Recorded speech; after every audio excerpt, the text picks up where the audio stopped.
All the chefs mocked the poor dishwasher girl because of her recipe with 4 potatoes. Then the Millionaire CEO shocked everyone with his decision. Before we begin the story, leave a comment telling us which city you're watching from. And at the end, don't forget to rate this story from 0 to 10. Enjoy the story. 2 minutes to go live. The director shouted through the earpiece, so loud that the production team nearly ripped off their headphones. Backstage at Supreme Kitchen had turned into a battlefield. The most beloved chef of the season had suddenly fainted and was already on the way to the hospital. The problem? The show was about to begin, and now they had one competitor less. The coordinator, her hands shaking with papers, let out a muffled cry. "Oh my God, what now? Who's going to take his place? We don't have time to find another chef." That was the exact moment when a firm, unexpected voice echoed from the end of the hallway. "I can do it." Everyone turned at the same time. There she was, Clara Rivera, the dishwasher from the partner restaurant of the competition. You're from cleaning, right?" stammered one of the production assistants. "Dishwasher, yes, but I also know how to cook," Clara said, standing her ground. "If no one else can, I can. I just need a chance." The show coordinator let out a nervous laugh. "A dishwasher? You must be joking." Backstage, some contestants exchanged looks and chuckled quietly. One of them, visibly annoyed with the situation, sneered. "What's she gonna make? Soap suds puree?" But Clara didn't back down. "Let me try. I've got 4 minutes, right? I only need basic ingredients. I'll do what I know. If it goes wrong, you can cut me out. No drama." "This is television suicide," the director shouted. "It's better than going live with an empty station, isn't it?" Clara shot back. "Worse than a bad dish is an empty show." The stage coordinator looked at the countdown clock. 26 seconds. She looked at the director, then the host, then the desperate crew. There was no more time. "If it's a disaster, the blame falls on you," she warned, pointing a finger. "I'm already used to splashes," Clara replied, smiling with sarcasm. The director, with no other choice, gestured in agreement. "Put her in. Get her dressed. Get her makeup, now." Clara was pulled by 2 assistants like a rocket. They threw a new apron over the old one, clipped a mic to her waist, and sprayed setting spray on her face without even asking. She was pushed onto the stage, her heartbeat louder than the show's theme music. From the judge's box, Victor Lancaster watched closely. Billionaire, owner of the largest restaurant chain in Austin. He was the most feared judge of the competition, and also the most mysterious. While everyone whispered about the shame of putting a dishwasher on stage, he remained silent, eyes fixed on Clara with a slight smile on his lips. The host, nervous and confused, held the microphone. "Ladies and gentlemen, we are live nationwide with the 3rd season of Supreme Kitchen directly from Austin." The audience cheered. "Tonight we'll have incredible dishes, exciting challenges, and a last-minute surprise." He looked down at the card in his hand, then at Clara, who tucked her hair behind her ear, trying to look calm. "And our last competitor is—" He swallowed hard. "A dishwasher?" The audience let out a wave of murmurs. The cameras zoomed in on Clara. Her smile was calm, but her eyes knew exactly what she was doing. Chef Connor, one of the contestants and also the owner of a prestigious restaurant, laughed loudly, shaking his head with disdain. "This is going to be fun." And while the audience judged Clara with their eyes, she walked to the makeshift kitchen on stage, as if stepping into her own destiny. "Competitors, you have exactly 45 minutes to prepare a traditional American dish," announced the host, raising his hand dramatically in the air. "The clock starts now." A deafening noise filled the studio.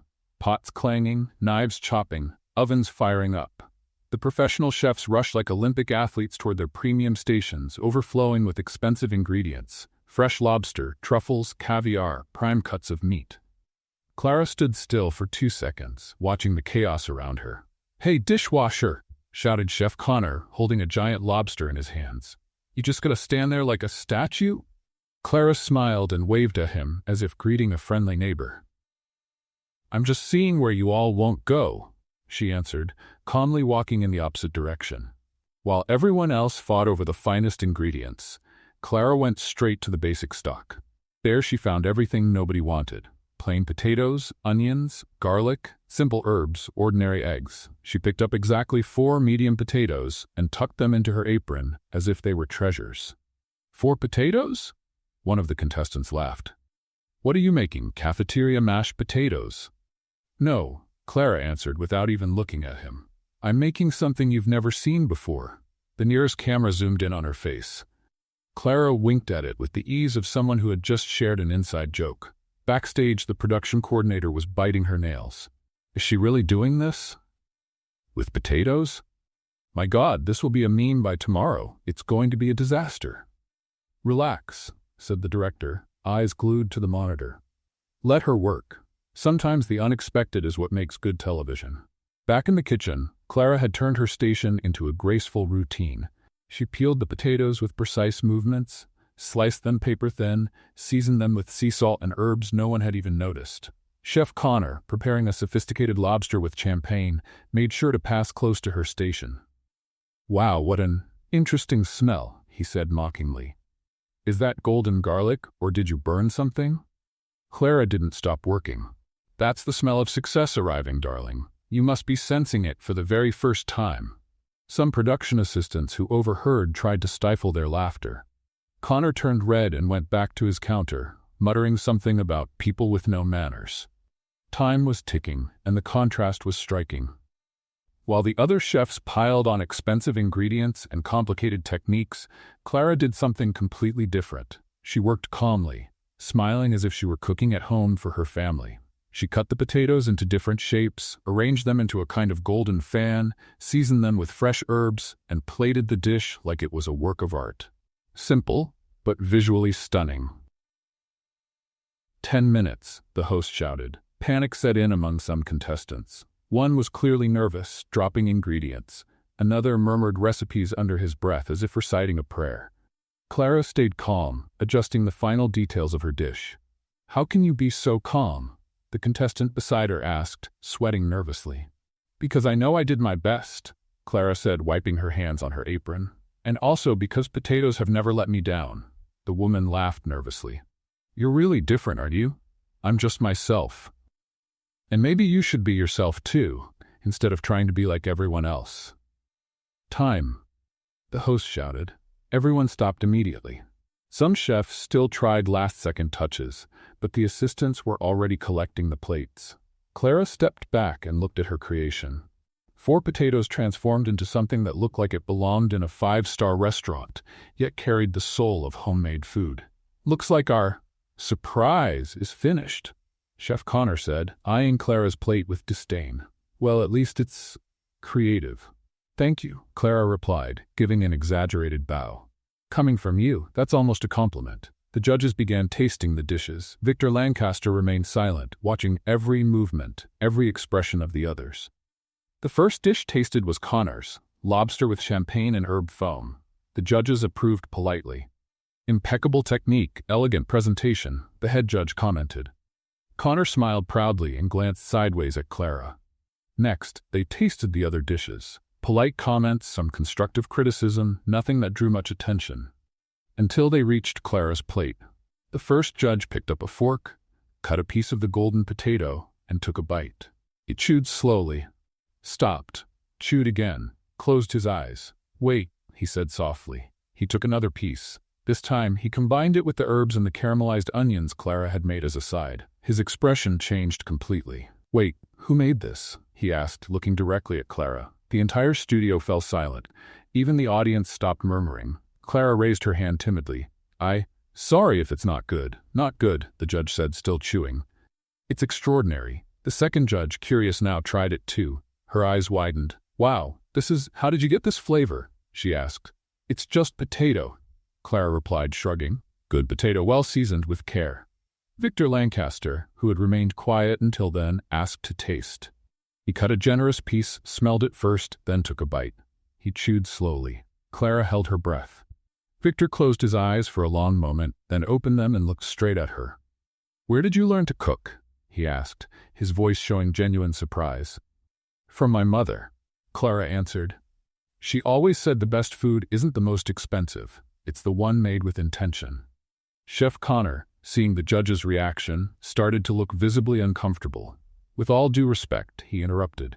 But these are just potatoes. Anyone can make this. Clara turned to him with a sweet smile. Then why didn't you? The audience let out a collective, "Ooh." Victor Lancaster almost choked, trying to hide a laugh. The host, noticing the tension and the renewed interest of the audience, stepped closer. "Well, it looks like our last-minute surprise really did surprise the judges," he said, looking at the cameras. "Who would have thought 4 simple potatoes could cause such an impact?" The silence in the studio was so thick you could hear the buzzing of the cameras.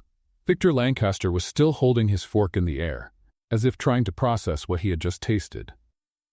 Suddenly, he stood up from the judge's table and began walking toward Clara. The production team panicked quietly, not knowing what was going on.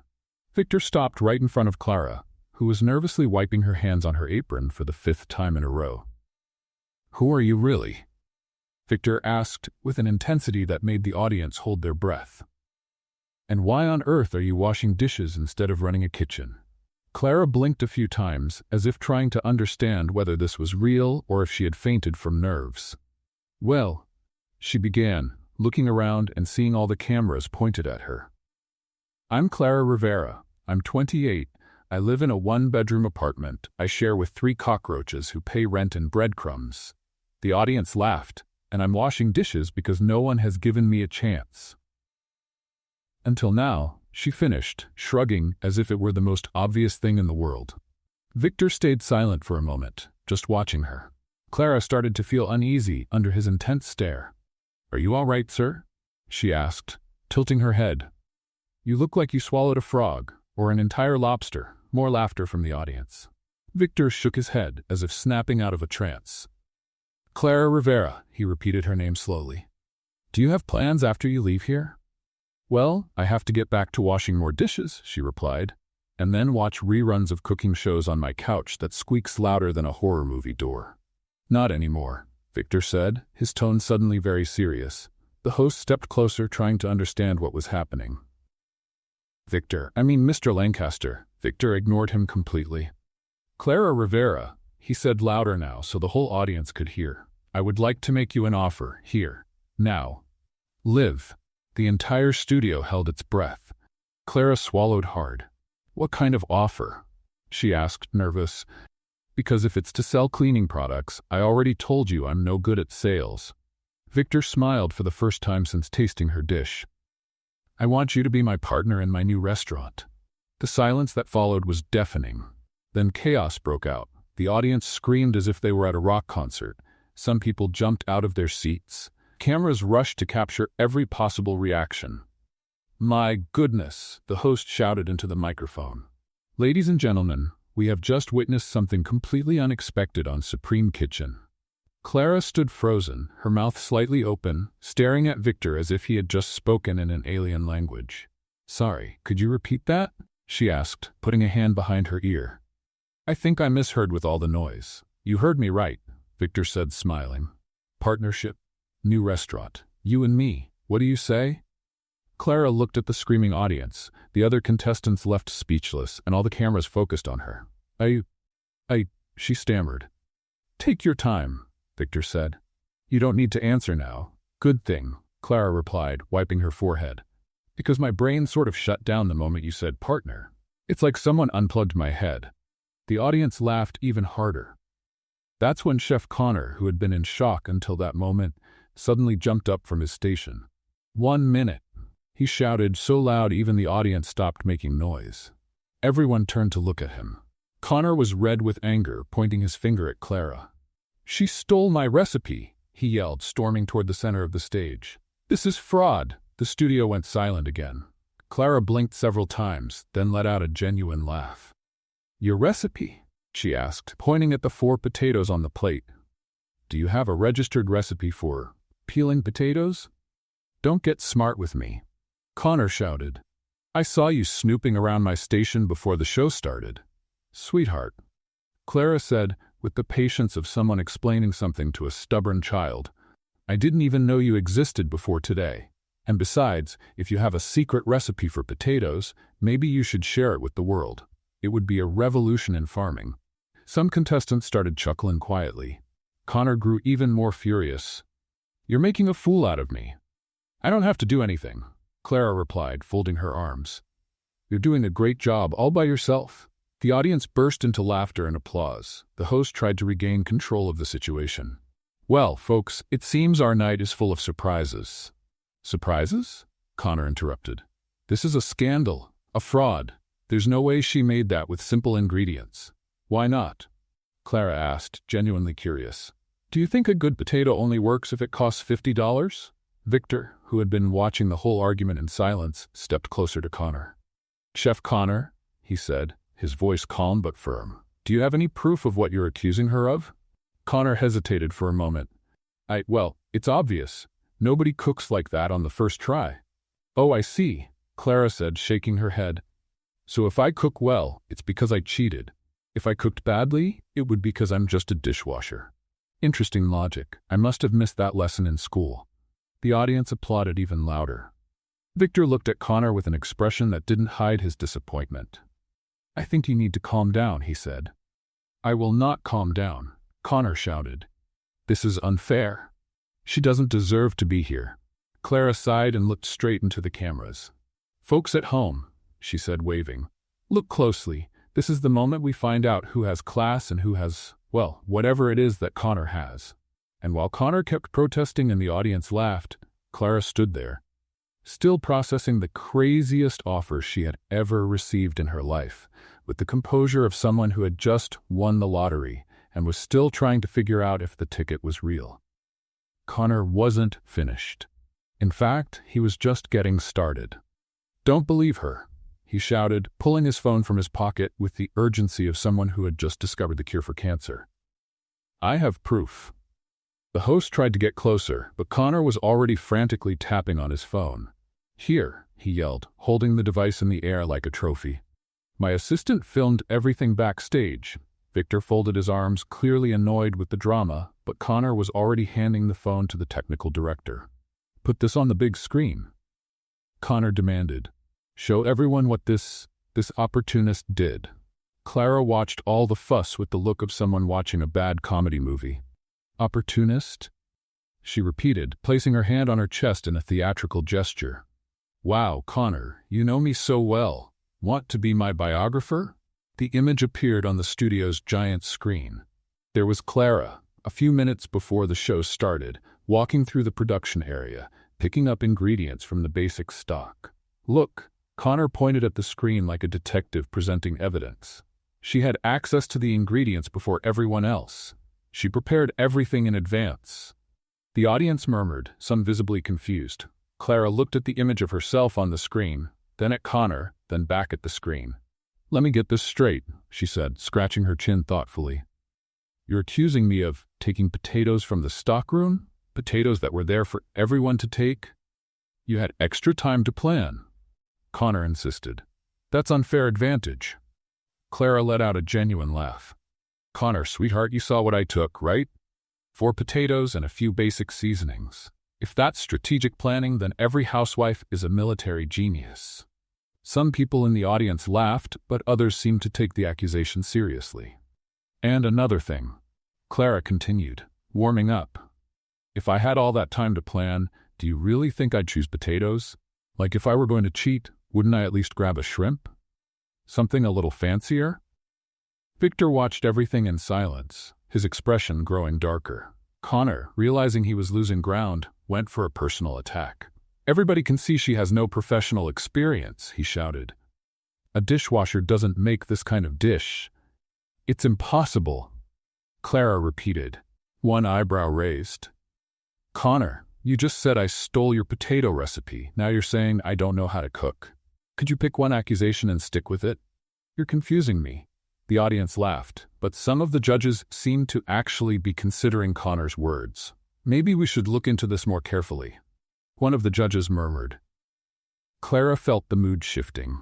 What had started as a triumphant moment was turning into something very different. "Everyone," she said, trying to keep her tone light, "I know it's hard to believe. I'm still trying to understand how I got this far myself. But I swear on my mother's memory that I didn't do anything wrong." "Anyone can say that," Connor muttered. "True," Clara agreed. "Anyone can say anything. Like you saying you have talent for cooking. The host, seeing the situation slipping out of control, decided to step in. "Well, folks, I think we're going to have to investigate these claims before we—" "There's no need to investigate anything," Victor interrupted, finally speaking up, his voice cut through the air like a blade. "I've been watching her from the moment she walked on stage. I saw every move, and I can assure you there was nothing wrong." Connor turned to Victor, eyes blazing. "You're defending her because you made that ridiculous proposal in front of everyone. Now you can't take it back." Victor took a step toward Connor, and everyone could feel the tension. "Watch how you speak to me," Victor said with a dangerous calm. But the damage was already done. Doubt had been planted. Cell phone cameras in the audience started recording, people whispered to each other, and Clara could feel the weight of judgmental stares. "All right," she said, raising her hands. "I think I'll go. Clearly my presence here is causing more confusion than joy." "Clara, wait," Victor called. "No, really, it's fine," she answered, already untying her apron. "It was fun while it lasted. Thank you for the experience." And just like that, Clara Rivera walked off stage, leaving behind a studio in turmoil and a millionaire who, for the first time in years, didn't know exactly what to do. The next day, Clara was back at her usual spot, the sink at Romano's restaurant, washing dishes as if nothing had happened. Except everything had happened. Her phone wouldn't stop ringing. Reporters, curious strangers, people offering outrageous contracts. She turned it off and put it away in the cupboard. "At least the dishes don't judge me," she murmured to herself, scrubbing a particularly dirty pan. She was so focused on her work that she didn't notice when someone walked into the kitchen. "Excuse me," said a familiar voice. Clara turned and almost dropped the pan on the floor. There was Victor Lancaster himself, standing in the middle of Romano's tiny kitchen, wearing a suit that probably cost more than her yearly salary. "What are you doing here?" Clara asked, glancing around to see if anyone else had noticed his presence. "I came to talk to you," Victor answered simply. "If this is to apologize for yesterday's mess, don't bother. I'm over it already.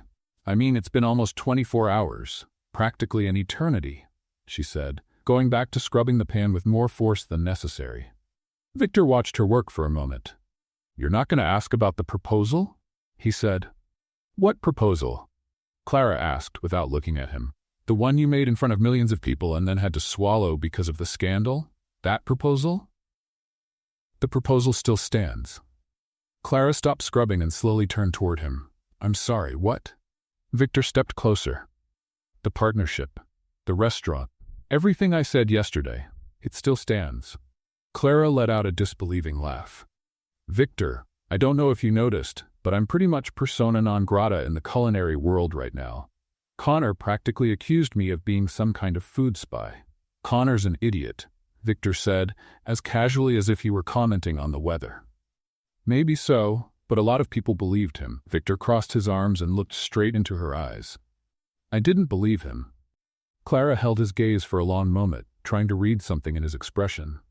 "Why are you doing this?" she finally asked. "Because last night I tasted the best dish I've had in 15 years of my career," Victor answered. "And because I know how to recognize talent when I see it." Clara shook her head. "This is crazy." "Probably," Victor agreed. "But sometimes the best decisions are the craziest ones." He extended his hand to her. "Come with me," he said, with a smile she hadn't seen before. "I believe in you." Clara looked at Victor's outstretched hand for so long that he started to wonder if she had fallen into some kind of trance. "Are you all right?" he asked, giving his hand a small wave in the air. "I'm just trying to calculate how many dishes I'd have to wash to make what you probably spend on ties each month," she replied, still staring at his hand. Victor laughed. "A lot of dishes, like a lot as in many, or a lot as in, I'll need several lifetimes." "Several lifetimes," he confirmed. Clara sighed dramatically. "Fine, you convinced me, but I have one condition." "What is it?" "I do everything my way," she said, crossing her arms. "No turning me into the female version of Connor. If you want my talent, you have to accept my personality too." Victor extended his hand again. "Deal." Clara shook his hand and made a face. "Wow, you have really soft hands for a chef." "I don't cook anymore," Victor replied. "I only manage." "Oh, you're one of those chefs who became a desk boss," Clara said, shaking her head. "How sad. It's like a bird that forgot how to fly." Maybe you'll remind me how to fly again. Clara looked at him with genuine surprise. Wow, that was almost poetic. Did you practice that line in the mirror? A week later, Clara was standing at the entrance of Victor's new restaurant kitchen, taking in what would now be her workplace. It was stunning. State-of-the-art equipment, marble counters, tools that probably cost more than her car. My goodness, she whispered. This looks like the Starship Enterprise, but for food. Do you like it? Victor asked, appearing beside her. It's beautiful, Clara replied, but also a little intimidating. Like, I'm afraid of touching something and breaking it. You're a partner now. You can break whatever you want. Perfect, because I'm famous for breaking things, she said, walking toward the center of the kitchen. That's when she realized she wasn't alone. There were at least 10 employees in the kitchen, all standing still, all staring at her. Hi, everyone. Clara waved cheerfully. I'm Clara, the former dishwasher who caused all that fuss on TV. The silence that followed was so awkward, Clara could almost hear it. Tough crowd, she muttered to Victor. One of the cooks, a tall, thin man with a sour expression, stepped forward. So you're the famous Clara Rivera, he said in a tone that made it clear famous wasn't exactly a compliment. In the flesh, Clara answered, giving a small bow.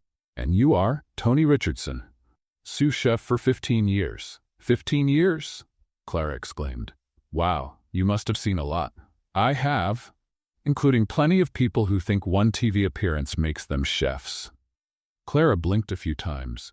Wow, you got straight to the point, didn't you? No sugarcoating, no small talk. I like it. It's refreshing. Tony looked surprised at her reaction. Look, Tony, Clara continued, walking right up to him. I know you all must be thinking, who's this crazy woman who showed up out of nowhere and now wants to run our kitchen? And you're right to think that. The other employees exchanged glances. But here's the truth, Clara said, looking around to include everyone in the conversation. I don't want to boss anyone around. I want to work with you, learn from you. And maybe you'll pick up a thing or two from me too. What can a dishwasher possibly teach us? Asked one of the cooks, a blonde woman in her 40s. Clara smiled. How to make the best dish with the worst ingredients. How to be creative when you don't have money.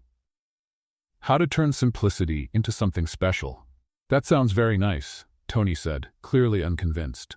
But a professional kitchen is not the same as cooking at home. True, Clara agreed. But you know what's the same? What makes good food truly good? Love, attention, and a little bit of soul. Soul doesn't pay the bills, someone muttered from the back. That's true too, Clara laughed. But happy customers do. And customers are happiest when they eat something made with care, not just with technique. Victor, who had been watching the whole exchange in silence, stepped forward. Everyone, he said, Clara is going to be our creative consultant and a partner in the restaurant. I expect you all to treat her with the respect she deserves. Of course, Mr. Lancaster, Tony replied, though his tone was still far from warm. Once Victor left, Clara was alone with the team. The atmosphere was as heavy as a badly made bean soup. All right, folks, she said, clapping her hands. Since we'll be working together, how about we start with something simple? Can someone show me where the basic ingredients are? Basic? Asked the blonde cook. We have foie gras, truffles, caviar. No, Clara interrupted. The basics. Potatoes, onions, garlic, eggs.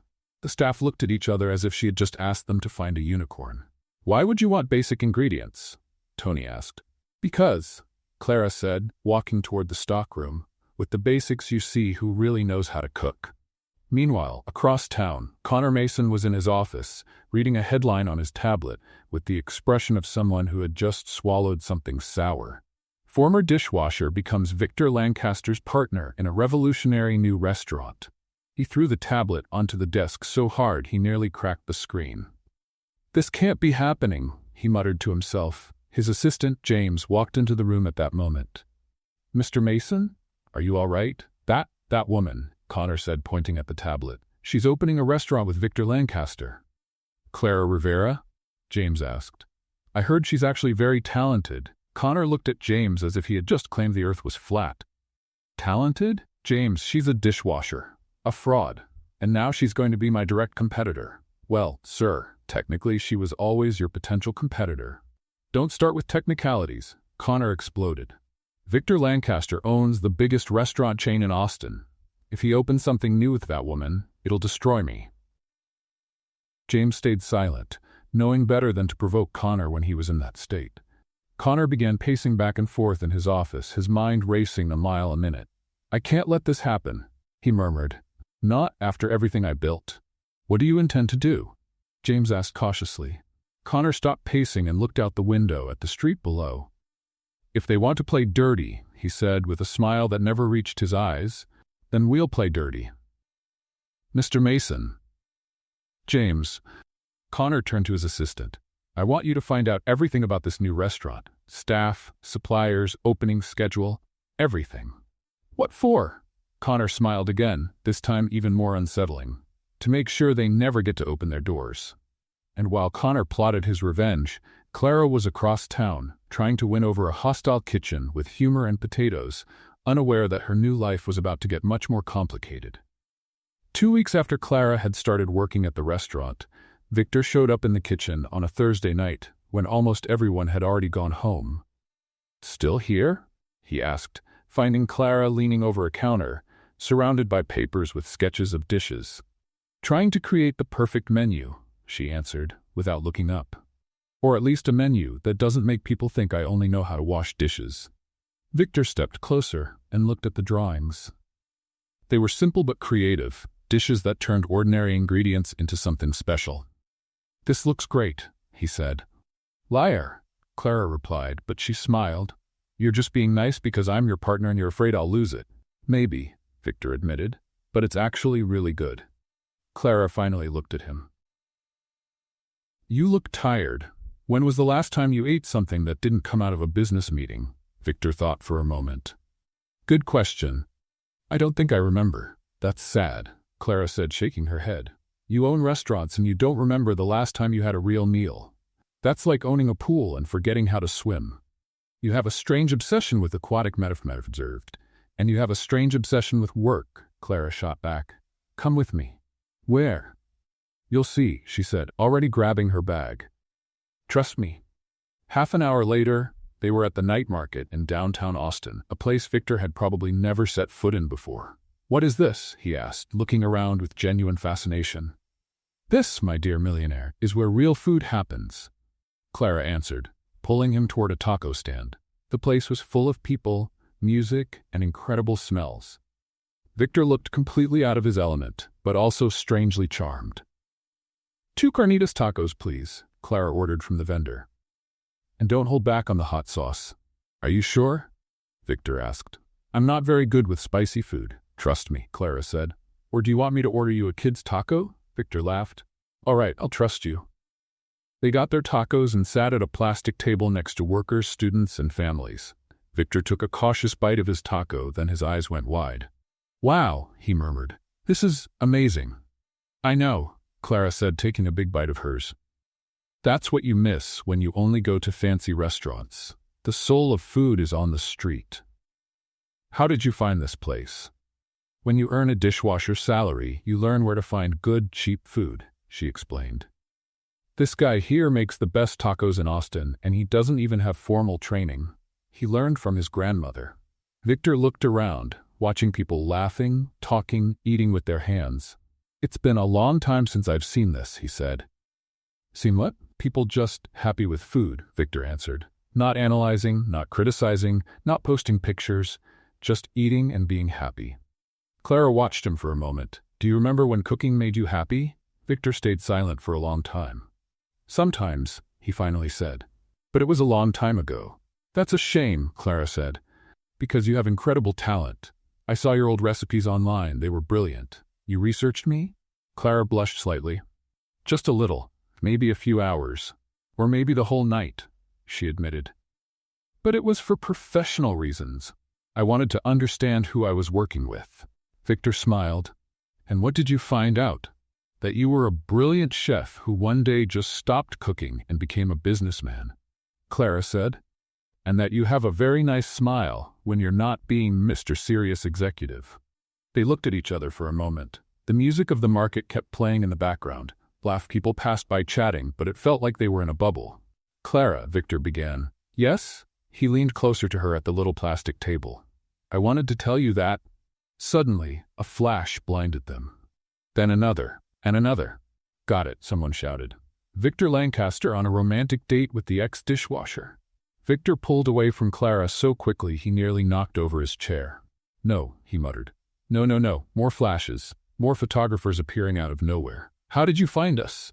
Victor asked, clearly frustrated. Mr. Lancaster, a reporter shouted. Is it true that Miss Rivera seduced you to get the partnership? What a stupid question, Clara said, standing up. Of course I did. My plan was exactly that. Work as a dishwasher for years waiting for a millionaire to show up. I'd make a few tacos and he'd fall hopelessly in love with me. Brilliant, right? Clara, don't answer them, Victor said, grabbing her arm. Miss Rivera, another reporter shouted. Is it true that Mr. Lancaster was pressured by his family not to get involved with someone from a lower social class? Victor stopped walking. Listen carefully, he said, his voice cutting the air like a knife. Anyone who publishes anything about this will hear from my lawyer. I'm not joking. They managed to leave the market, but the mood was completely ruined. In the car, the silence was deafening. Victor, Clara began. I'm sorry, he said, not looking at her. I didn't know they were following us. It's all right. It wasn't your fault. Yes, it was, Victor interrupted. I should have known. This always happens when I go out in public. Clara watched him drive, his jaw tight, his knuckles white on the steering wheel. Are you sorry you took me there? She asked quietly. Victor didn't answer right away. No, he finally said. But maybe we should keep our relationship professional. Clara felt like she had been punched in the stomach. Oh, was all she could say. The next day, the photo was everywhere in the tabloids. The main headline read, Millionaire seduced, ex-dishwasher wins over restaurant tycoon in intimate date. Clara read the article with a heavy heart. According to the report, she was an opportunist who had used her feminine charms to manipulate Victor and get a position she didn't deserve. When she arrived at the restaurant, everyone looked at her strangely. Did you see the news? Tony asked with a mean smile. I did, Clara answered, trying to stay composed. Interesting career strategy, he commented. Tony, Clara said, turning to him, have you ever thought that maybe, just maybe, things aren't exactly the way the papers say? Of course not, he replied. Newspapers never exaggerate anything. Clara took a deep breath. She was determined not to let it affect her work, but when Victor showed up in the kitchen an hour later, pretending she didn't exist, her heart broke a little more. Across town, Victor was in his office, talking with his press advisor, David Chen. The article was bad, David was saying. But it will pass. It always does. I know. Victor replied, but he seemed distant. You did the right thing by keeping your distance from her, David went on. Relationships with employees always get complicated. She's not just an employee, Victor said. She's a partner. Even so, Victor cut him off. I didn't pull away because I'm afraid of the press. You didn't? Victor looked out the window toward the restaurant. I pulled away because, he hesitated, because I'm starting to care about her. Really care. And that scares me more than any newspaper article ever could. David was silent for a moment. Is that good or bad? I don't know yet. Victor answered. I just know I can't let my feelings get in the way of her work. She deserves to succeed on her own merits. And while Victor struggled with his feelings, Clara was in the kitchen, trying to pretend her heart wasn't breaking a little more each time he ignored her. A week after the incident at the night market, the big day finally came, the pre-opening of the restaurant Roots, which Clara had insisted on naming because, as she put it, that's where good food comes from. The event was packed. Food critics, influencers, important people from Austin, and even a few curious ones who had managed to get invitations. Clara was nervous, but tried to cover it with her usual humor. All right, everyone, she told the kitchen staff. It's just one night. If we're lucky, tomorrow we'll still have jobs, Tony rolled his eyes. What an inspiring speech. Thank you, Clara replied. I practice in the mirror every day. Victor stepped into the kitchen, looking sharp in his dark suit, but Clara pretended not to notice him. Since the paparazzi incident, they had barely spoken. How are things going here?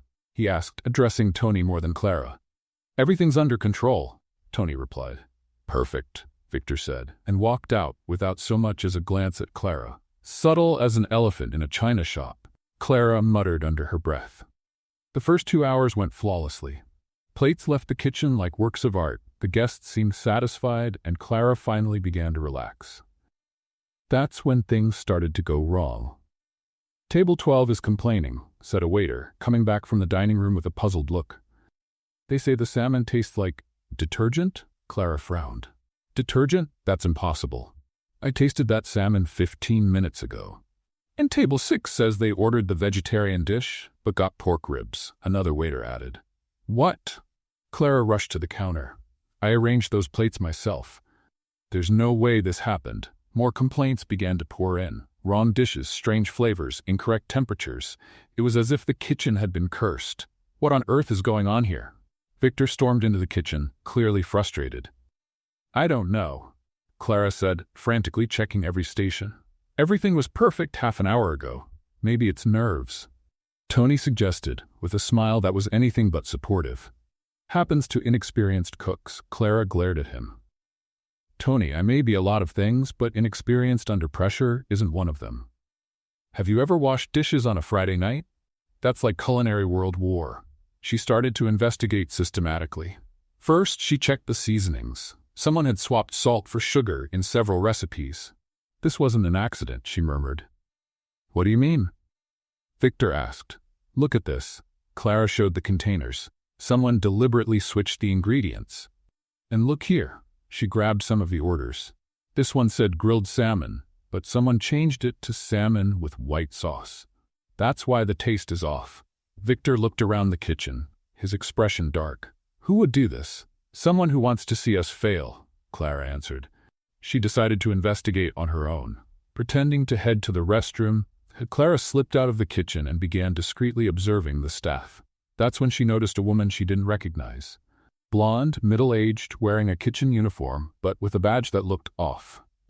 Clara walked over casually. She said, "Are you new here? I don't remember seeing you before." The woman looked visibly nervous. "Oh yes, I'm a substitute," she stammered. "Just for today."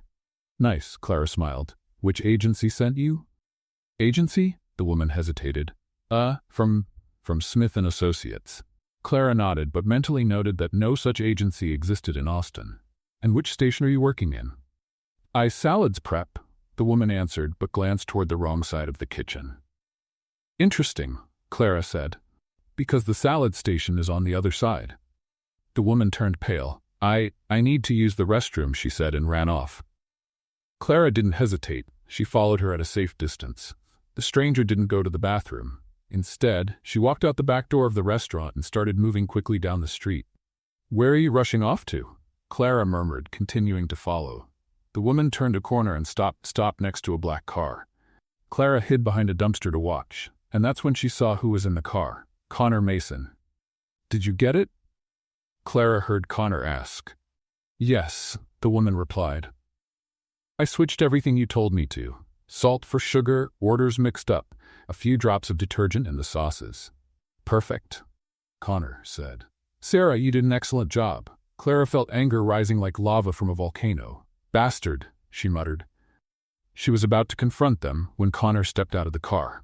"You're sure no one suspected anything?" he asked. "I'm sure," Sarah replied. "I acted like a substitute employee. No one questioned it." "Great. With all this mess, their restaurant will shut down before it even officially opens." Clara couldn't hold back any longer. She stormed out from behind the dumpster. "Connor Mason," she shouted. Connor and Sarah turned, both with looks of total panic. "Clara," Connor stammered. "What are you doing here?" "Finding out you're even more pathetic than I thought," Clara answered, walking toward them. "Sabotage, Connor? Really? That's your business strategy?" "I don't know what you're talking about," Connor tried to lie. "Oh, you don't?" Clara pointed at Sarah. "So your assistant was just doing some food tourism in our kitchen? What an interesting coincidence." Sarah tried to run to the car, but Clara blocked the way. "Not so fast, sweetheart," Clara said. "You and I need to talk." "Sarah, leave," Connor ordered. "Nobody's going anywhere," Clara declared. "You're both coming back with me to the restaurant to explain to everyone what you did." Connor laughed with disdain. "And why would we do that?" Clara pulled her phone from her pocket. "Because I recorded everything," she said, smiling. Your whole little chat about salt for sugar and detergent in the sauces. Very nice for posting on social media, don't you think? Connor's expression changed completely. You wouldn't dare. Connor, Clara said with a smile of pure satisfaction. You clearly don't know me very well. Clara held the phone up like it was a weapon.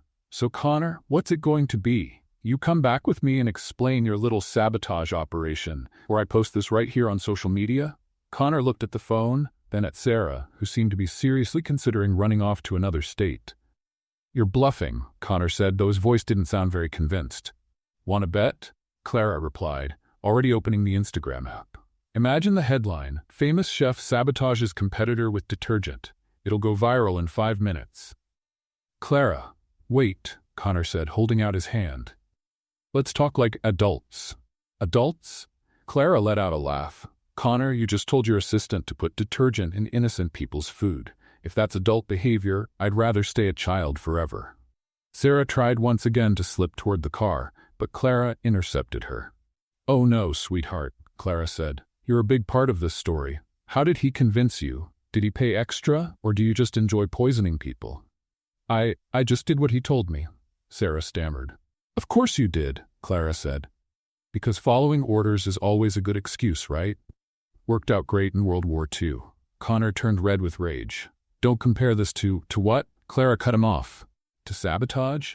Because that's exactly what you did, Connor. You sabotaged an event with 200 people because you're afraid of a former dishwasher. Afraid? Connor exploded. Of you? Don't make me laugh. You only got where you are because you're pretty and loud-mouthed.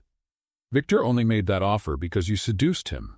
Clara stayed silent for a moment. When she finally spoke, her voice was dangerously calm.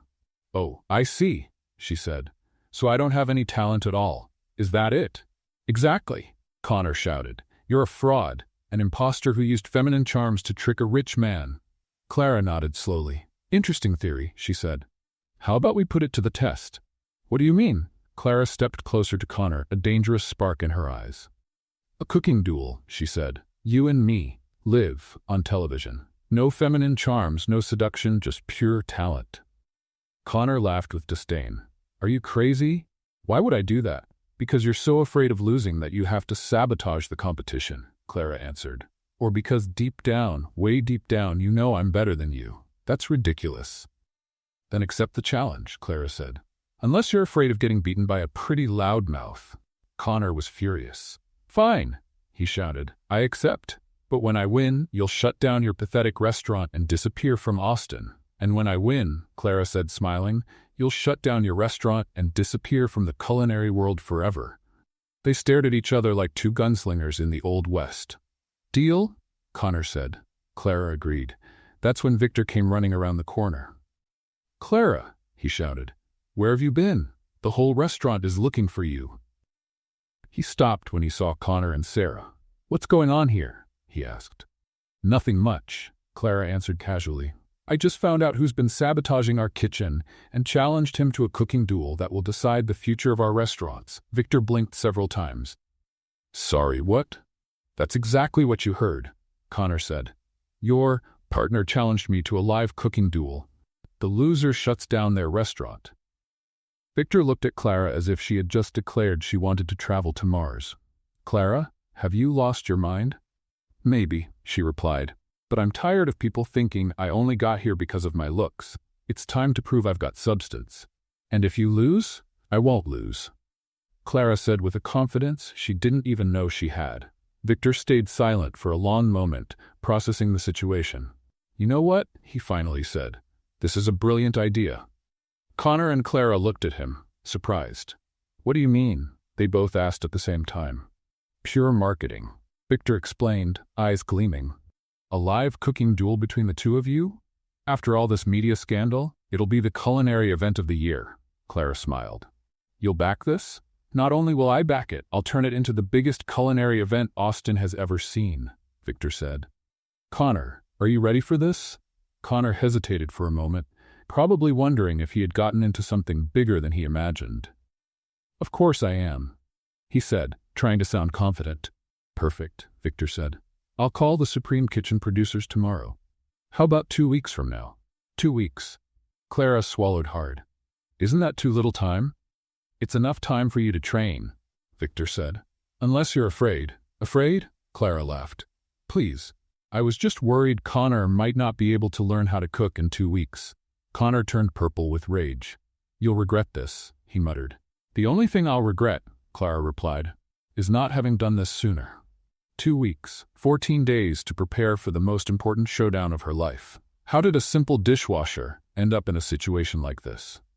In the following days, Clara dedicated herself to training as if it were the culinary Olympics. She woke up at 5 in the morning, stayed in the kitchen until midnight, testing recipes, perfecting techniques, creating new dishes. Victor hired a nutritionist and a personal trainer to help her. But Clara was so focused she barely noticed the extra care. You need to rest, said Tony, who ironically had become one of her biggest supporters after discovering Connor's sabotage. Rest is for the weak, Clara replied, chopping vegetables with the precision of a surgeon. On the 10th day of training, Clara was trying out a new cooking technique when suddenly everything started spinning around her. Hey, guys, she said, holding on to the counter. Can someone stop the floor from spinning? It was the last thing she said before fainting. She woke up in the hospital, with Victor sitting by her bed looking worried. How do you feel? He asked. Like I was run over by a truckload of potatoes, Clara replied. What happened? You fainted in the kitchen, Victor explained. The doctor said your blood pressure is sky high and you're under extreme stress. At that moment, Dr. Williams entered the room. Miss Rivera, he said, I need you to understand the seriousness of this situation. Your body is in a constant state of alert. If you continue like this, you could develop serious heart problems. Clara tried to sit up in bed. Doctor, I have a cooking duel in 4 days. I can't. You won't be in any duel, the doctor interrupted. You need complete rest for at least 2 weeks. Clara looked at Victor, panic in her eyes. I can't quit now, she whispered. Not after all this. Victor held her hand. Your health is more important than any duel, he said. But Connor will say I gave up out of fear. Let him talk, Victor replied. You've already proven your worth 1,000 times. Clara closed her eyes, feeling the weight of it all. In 4 days, she would have to face Connor in the most important duel of her life, and now she wasn't even sure she'd be strong enough to stand. Clara spent 3 days in the hospital, and Victor never left her side, not even to shower. He had turned the chair next to her bed into a kind of mobile office, with a laptop, papers, and an impressive collection of empty coffee cups. You don't have to stay here, Clara said for the 10th time. I'm sure you have more important things to do. Like what? Victor asked without looking up from his computer. I don't know. Run your food empire? Count your money? Buy a yacht? I already have a yacht, Victor answered casually. Clara stared at him. Of course you do, Ramat. Next question. How many cars do you own? Why do you want to know? Morbid curiosity, she said. I want to figure out how many years of dishwasher wages each one is worth. Victor finally looked at her. Clara, you need to drop the duel. We've already talked about this, she replied, crossing her arms. I'm not quitting. The doctor said you could have heart problems if you keep pushing like this. And I said I'd rather die cooking than live knowing I gave up. Clara shot back. Besides, if I die during the duel, it'll be great for marketing. Chef dies for her art. Very dramatic. Victor shook his head. That's not funny. It's a little funny, Clara insisted. You just don't want to admit it because you're too worried to see the humor. Victor stood up and began pacing the small room. Why is this so important to you? He asked. Why can't you just let Connor talk to himself? Clara stayed silent for a long moment, fiddling with the edge of the sheet. Because my mother died without ever being recognized, she finally said. Victor stopped pacing. What do you mean?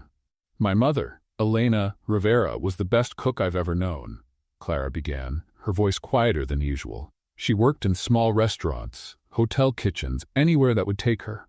She never had a culinary degree, never had the chance to show what she could really do. Victor sat down on the bed beside her. What happened to her? She died of cancer when I was 22, Clara said, wiping away a stubborn tear. Right to the end, she was planning to open a little restaurant. She used to say that one day everyone would know Elena Rivera could cook. And she never got the chance. Never. Clara shook her head. She died washing dishes on the night shift to pay for her treatment. In the end, she made me promise one thing. What was it? Clara looked straight into Victor's eyes. That I would never give up on a dream out of fear. That if I ever had a chance to show my talent, I wouldn't back down. Victor understood. That's why you can't walk away from the duel. Exactly, Clara said. It's not just about me. It's about everyone like my mother, people with talent who never get the opportunity. If I give up now, I'm giving up on her too. Victor was quiet for a moment. Your mother would be proud, he said at last. You think so? I'm sure of it, Victor answered. She raised a daughter who doesn't back down from anything. That's a rare gift. Clara smiled for the first time in days. And what about you? She asked. Why did you stop cooking? Victor stiffened. It's a long story. I'm in a hospital, Clara said. I literally have nothing better to do than listen to long stories. Victor sighed and leaned back in his chair. I had a restaurant in New York, he began. Small, but it was growing. It had been my dream since I was a kid. What happened? A customer had a severe allergic reaction to one of my dishes, Victor said, his voice heavy with guilt. He ended up in the hospital. He almost died. Clara winced. Wow. But it was an accident, right? Of course it was, Victor replied. But at the time, I blamed myself completely. I thought, if I can't cook without putting people at risk, then I shouldn't be cooking at all. And that's when you became a businessman. Exactly. Safer to run restaurants than to cook in them, Victor said. At least that's what I told myself. Clara studied him for a moment. You know that's nonsense, right? What do you mean? Victor, accidents happen, Clara said. Do you think every chef in the world quit the first time someone choked on something? It's not the same. Yes, it is. Clara cut him off. You got scared and used that as an excuse to stop doing what you loved. Victor looked offended. That's not what happened. Yes, it was, Clara insisted. And you know how I know? Because I did the same thing. After my mother died, I spent years washing dishes instead of trying to cook professionally. I was afraid of failing, of not being good enough, of disappointing her memory. And what changed? You, Clara said simply. When you gave me that opportunity, I realized that the fear of trying was worse than the fear of failing. Victor looked at her with an expression she couldn't quite read. Clara. Yes, you're amazing. I know, she replied with a playful smile. But it's nice to hear you say it. Victor laughed and leaned closer. Do you always know what to say? Not always, Clara admitted. Sometimes I say nonsense, like now, when I'm nervous because you're so close and I probably look like I've spent 3 days in a hospital. You look beautiful, Victor said softly. Liar, Clara whispered. But keep going. And then finally, after weeks of tension, misunderstandings, and missed chances, Victor leaned in and kissed her. It was a gentle kiss, tender, full of all the feelings they had been holding back. Clara felt as if she had waited her whole life for that moment. When they pulled apart, she smiled. Took you long enough, she said. Was it worth the wait? Victor asked. Maybe, Clara replied. But I'll need a second opinion to be sure. Victor was about to kiss her again when a nurse walked into the room. Sorry to interrupt, she said with a mischievous smile. But someone's here with a summons for Miss Rivera. Clara and Victor quickly pulled apart. A what? Clara asked. A man in a suit entered the room carrying a folder of documents. Miss Clara Rivera? He asked. That's me, Clara answered, confused. I have a legal summons for you, the man said, handing her the papers. Mr. Connor Mason is filing an injunction to prevent you from participating in the cooking duel scheduled for this week. Clara snatched the papers from his hand and began reading quickly. What is he claiming? She asked, growing more irritated by the second. Physical and mental incapacity to compete, based on your recent hospitalization, the man explained. Clara looked at Victor, then back at the papers, then at the man. Can he do that? If the judge accepts the request, yes, the man replied. The hearing is tomorrow morning. After the man left, Clara stared at the papers with a mix of anger and disbelief. That man is a worm, she said. A crawling, cowardly worm. Clara? No, she cut him off. Don't you dare say, Clara, maybe it's for the best. Connor is trying to stop me from competing because he knows he'll lose, and I'm not going to let that happen. Victor sighed. What do you want to do? Clara stood up from the bed with renewed determination. I'm going to that hearing tomorrow. and I'm going to show the judge, Connor, and everyone else that I am perfectly capable of crushing any arrogant chef who stands in my way." And as Clara prepared herself mentally for yet another battle, Victor couldn't help but admire the incredible woman he was falling for more and more. The court hearing was faster than Clara expected. Victor had hired the best legal team in Austin, and when Connor tried to argue that she was mentally unstable for agreeing to a cooking duel, Clara's lawyer simply asked the judge if he thought all professional chefs should be considered insane. The judge laughed and denied the injunction. Connor walked out of the courtroom with the sourest expression Clara had ever seen. "See you on stage, darling," she shouted after him. "And this time, there won't be any sabotage to save you." 3 days later, the big day finally arrived. The studio of the show Duel of the Titans was packed. It was the most anticipated culinary event of the year, and tickets had sold out in 15 minutes. Clara was backstage, wearing a flawless chef's uniform that Victor had ordered made just for her. "How do you feel?" he asked, appearing by her side. "Like I'm about to throw up, faint, and run to another state all at once," Clara replied. "Other than that, I'm great." Victor smiled and held her hands. "You're going to do amazing, or I'll be completely humiliated on national television," Clara said. "But then again, that's already happened, so I know how it feels, Clara." "I'm joking." She cut him off. "Well, half joking. Honestly, I'm terrified, but I'm trying to cover it up with humor because it's my defense mechanism. Do you want me to stay here?" "No." Clara shook her head. "Go to the audience. I want to see your face when I win." "And if you lose?" Clara looked at him with a serious expression. "Then you'll have to comfort me with ice cream and bad movies for the rest of my life." Victor laughed and kissed her forehead. "Deal." When Victor left, Clara stayed alone with her thoughts for a few minutes. She closed her eyes and tried to feel her mother's presence. "Mom," she thought, "if you're up there, now would be a good time to give me a little help." "Miss Rivera?" A production assistant appeared. "It's time." Clara took a deep breath. The studio was in total frenzy. The host, Michael Roberts, was practically shouting with excitement. "Ladies and gentlemen, welcome to the culinary event of the century," he roared.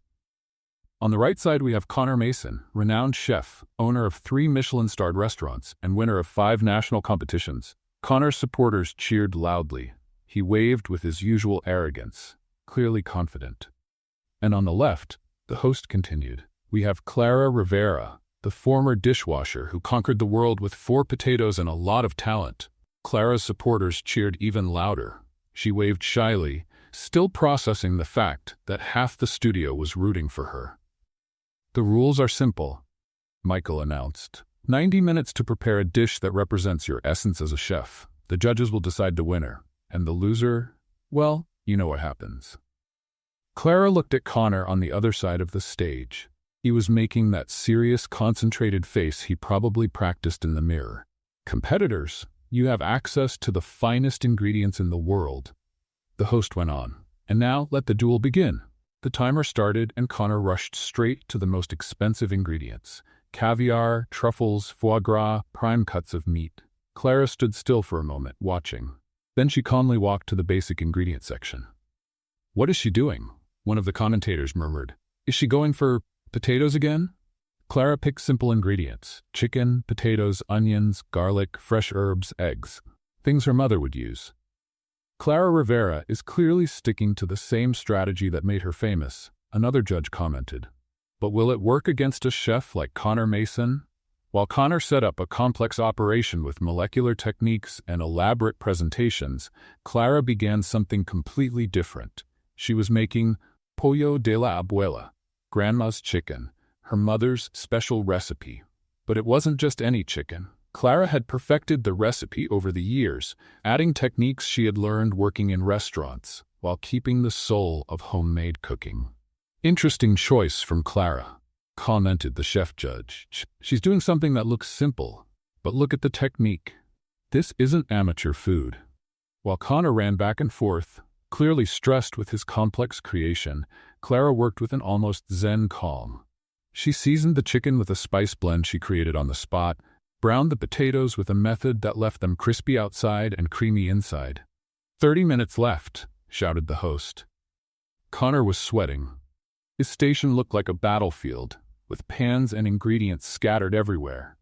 Clara was plating her dish with the precision of an artist. 15 minutes. Connor shouted something about a reduction not being ready and started redoing part of the dish. Clara was adding the final touches, a sprinkle of fresh herbs, a drizzle of special olive oil, a pinch of something no one could identify. Time. Connor looked at his dish with panic. He clearly hadn't finished everything he wanted. Clara stepped back and smiled. Her dish was perfect.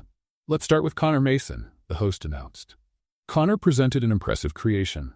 Lobster with champagne foam, Acetra caviar, and port wine reduction, served with truffle puree and 24-month aged Parmesan crisp. Very sophisticated, one of the judges commented after tasting. Technically flawless, complex, well-balanced flavors. Now Clara Rivera. Clara took a deep breath. I made pollo de la abuela, she said. Grandma's chicken. It's my mother Elena Rivera's recipe. She spent her whole life cooking with love and never got recognition. Today, she does. She presented a dish that looked simple, but had something special.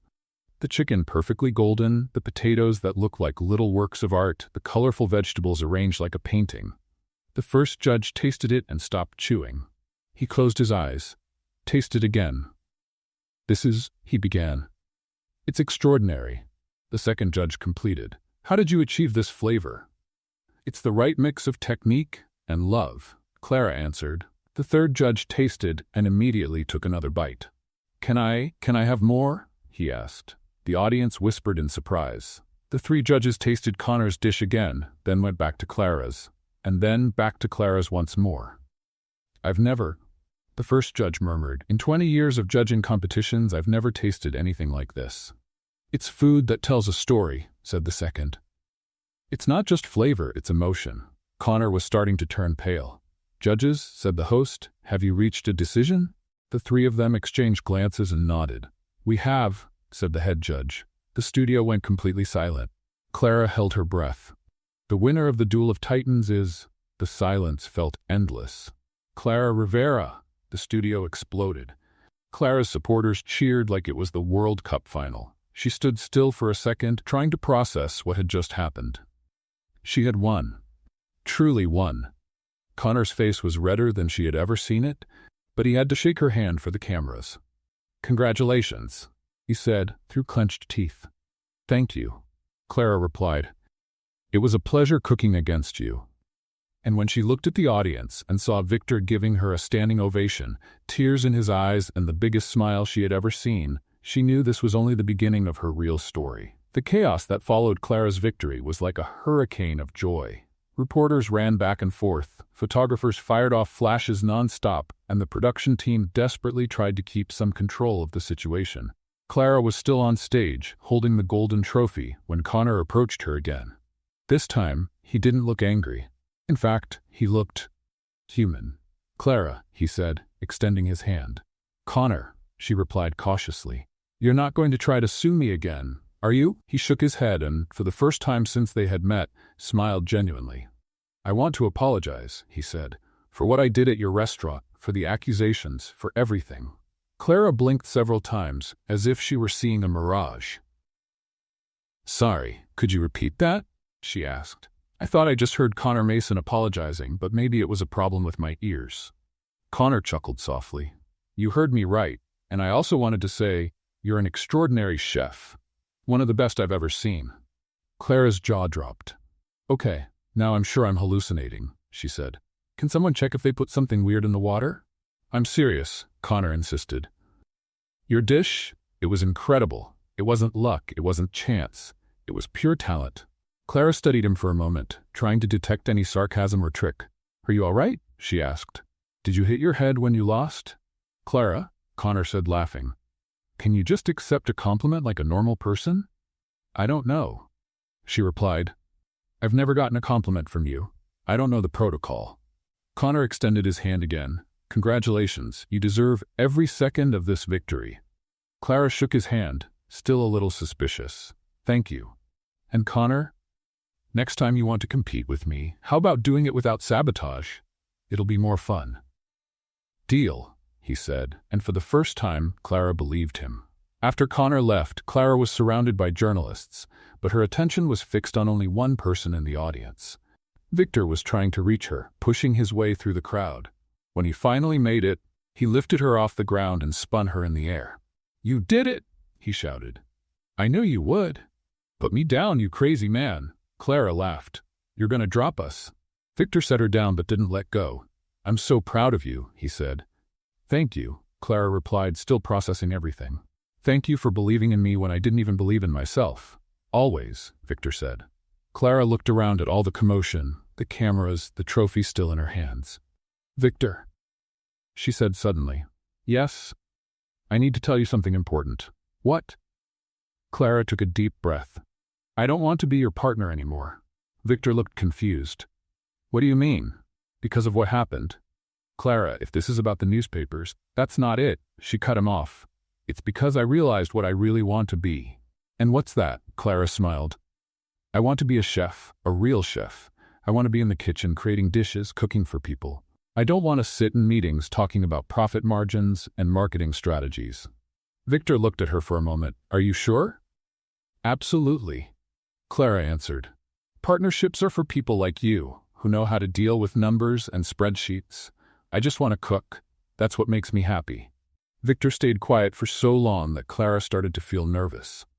"Are you mad?" she asked. "Mad?" Victor burst out laughing. "Clara, you just gave me the perfect answer." "What do you mean?"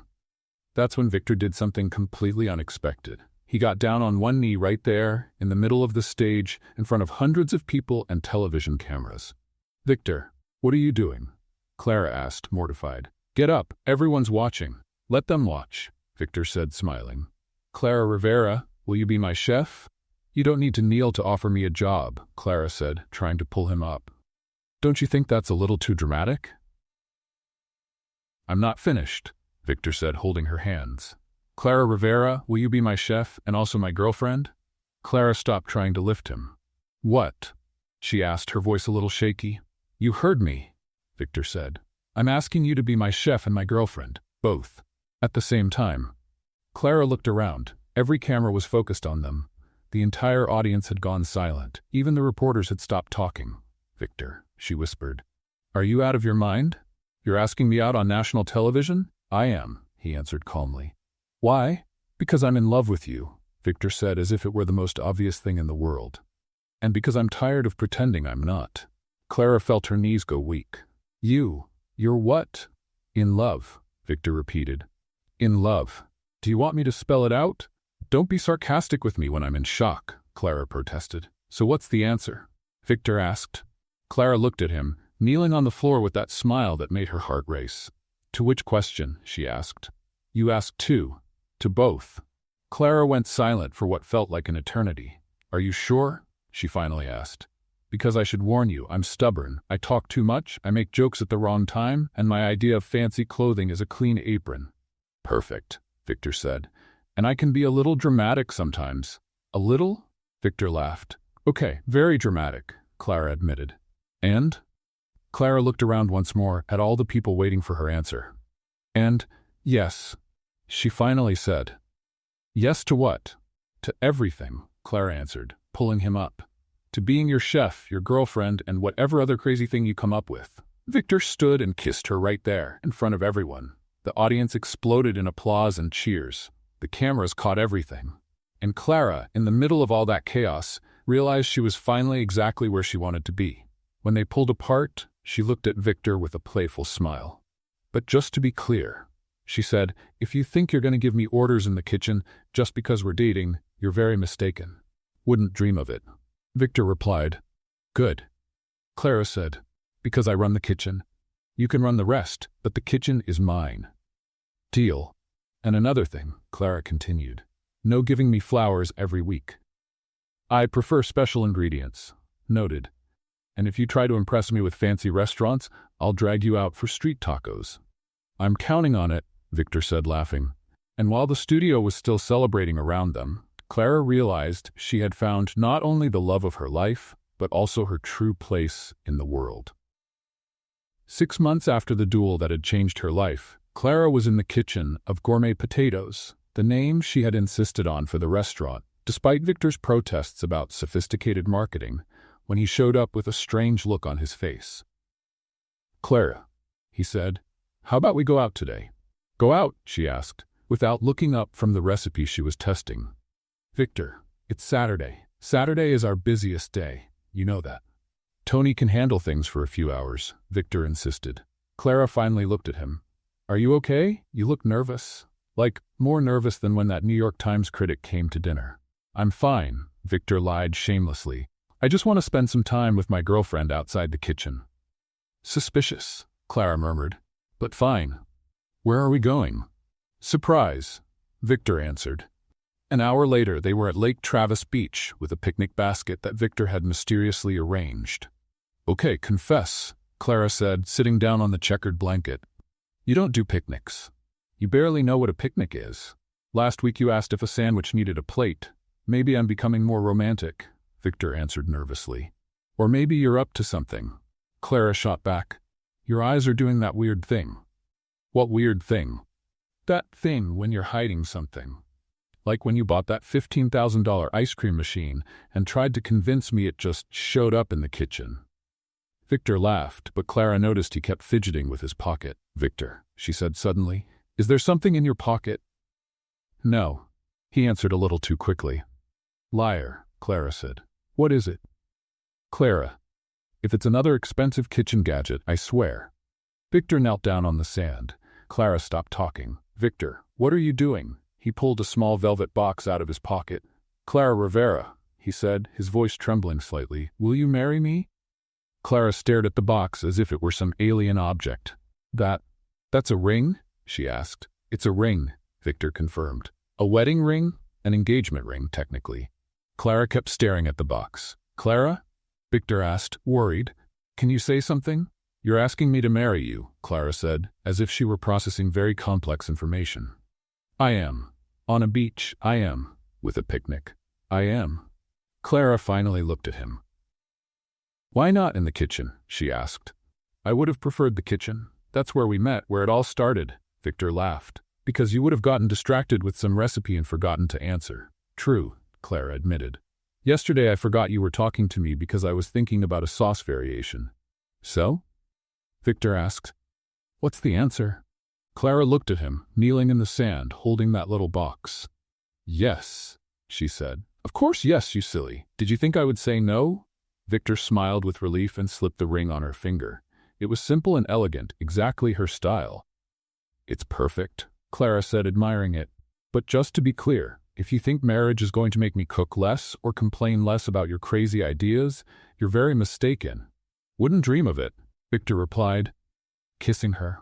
A year later, the restaurant Gourmet Potatoes was on the list of the top 10 in Austin. Clara had become a small celebrity, appearing on cooking shows and in magazines. Women from all over the country wrote to her, sharing how her story had inspired them to follow their own dreams. It was a Thursday night and the restaurant was packed for a special event. Clara was serving the dish that had changed her life, the famous 4 potatoes. "Ladies and gentlemen," she said to the guests, "this dish represents something very simple, that it doesn't matter where you come from or what your starting point is. What matters is what you do with what you have." The audience applauded, and Clara smiled, seeing Victor proud in the front row. "And now," she continued, "I have an announcement to make. Victor and I are getting married. Right here, in the restaurant, next week." The crowd erupted in cheers and applause.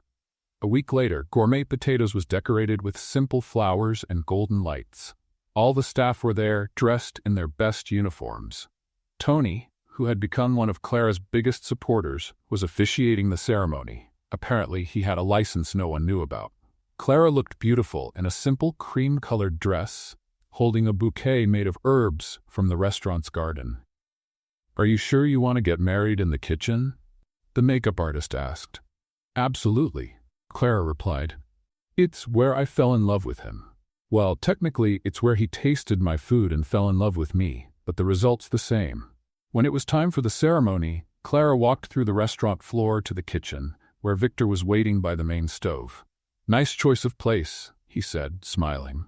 "Thought you'd like it," Clara answered. Tony began the ceremony in his own style. We're gathered here because these two crazy people fell in love in a kitchen and decided they wanted to stay together forever, he said. And as a witness to all this romance full of ingredients and spice debates, I can say they're perfect for each other. When it was time for the vows, Clara went first. "Victor," she said, "you gave me the chance no one else would. You believed in me when I didn't even believe in myself. And more importantly, you let me run the kitchen without complaining." Everyone laughed. "I promise to cook for you for the rest of my life, even when you ask for fancy dishes I don't know how to make. I promise to love you even when you buy expensive equipment without asking me. And I promise to always remind you that at the end of the day, the best food is made with love." Victor was clearly emotional when it was his turn. "Clara," he said, "you taught me that cooking isn't about technique or expensive ingredients. It's about putting a piece of your soul into every dish. You made me remember why I fell in love with cooking. And more importantly, you made me fall in love with you." He paused to wipe his eyes. "I promise to always support your dreams, even the wildest ones. I promise never to question your recipes, even when they involve strange ingredients. And I promise to always remember that you're the chef, and I'm just the lucky guy who won your heart." "The rings," Tony announced. They exchanged simple wedding bands, made by the same jeweler who had crafted the engagement ring. "By the power vested in me by the state of Texas and the internet," Tony said with a smile, "I now pronounce you husband and wife. You may kiss the chef." Victor kissed Clara right there in the middle of the kitchen, surrounded by pots, stoves, and all the friends who had become family. When they finally pulled apart, Clara looked around at the restaurant full of happy people, the staff clapping, and Victor smiling by her side. "You know," she said loud enough for everyone to hear, "to think it all started with potatoes and a crazy competition, and ended with a wedding in a kitchen." Victor finished. "It's not over yet," Clara said, with that playful smile he loved. "Now the real adventure begins." And as everyone laughed and celebrated, Clara knew she was right. This was just another recipe in her life. A pinch of craziness, a generous dose of love, and enough potatoes to feed all the dreams still to come. What did you think of Clara and Victor's story? Leave your opinion in the comments. On a scale from 0 to 10, what score would you give it? Subscribe to the channel and click the bell so you don't miss any of our stories. And take a moment to watch more touching stories right here on the final screen.